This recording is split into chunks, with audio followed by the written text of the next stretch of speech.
We are generally so embedded in the external surface consciousness and the ego personality that we naturally believe that represents who we are. This focus on the external being, however, is subject to being driven by impulsions, desires, impressions, and various forces that are at work to push or pull us in various directions. We are generally not even aware that these forces are acting upon us, and thus believe that we are self-determining beings who are in control of our lives, our thoughts, our actions and reactions.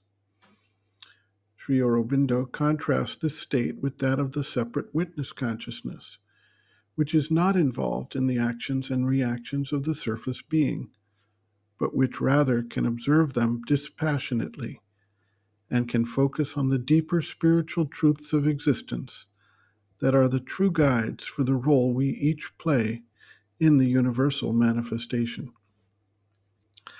The witness consciousness is not a mental construct, however.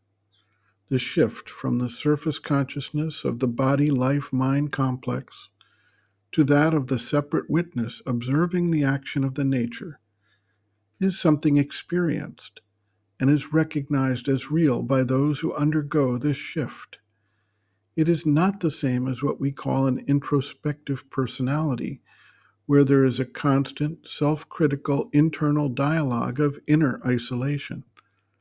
The witness consciousness presents itself as an undeniable state of awareness that may feel like the state of watching a motion picture, although in this case, the motion picture is the external nature of the individual.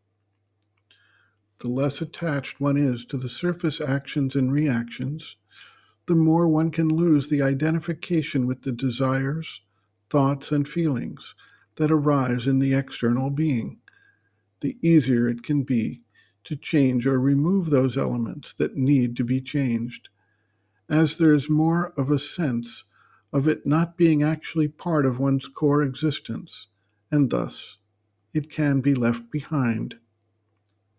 Sri Aurobindo notes, quote, "When one lives in the true consciousness, one feels the desires outside oneself, entering from outside, from the universal lower prakriti, into the mind and the vital parts. In the ordinary human condition, this is not felt. Men become aware of the desire only when it is there, when it has come inside and found a lodging or a habitual harborage, and so they think it is their own and a part of themselves.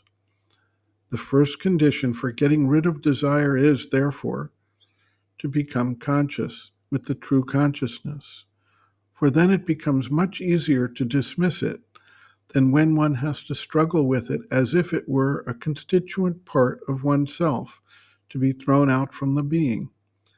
It is easier to cast off an accretion than to excise what is felt as a parcel of our substance." Reference: Sri Aurobindo and the Mother, Our Many Selves, Practical Yogic Psychology, Chapter 4, Becoming Conscious, pages 126 to 127.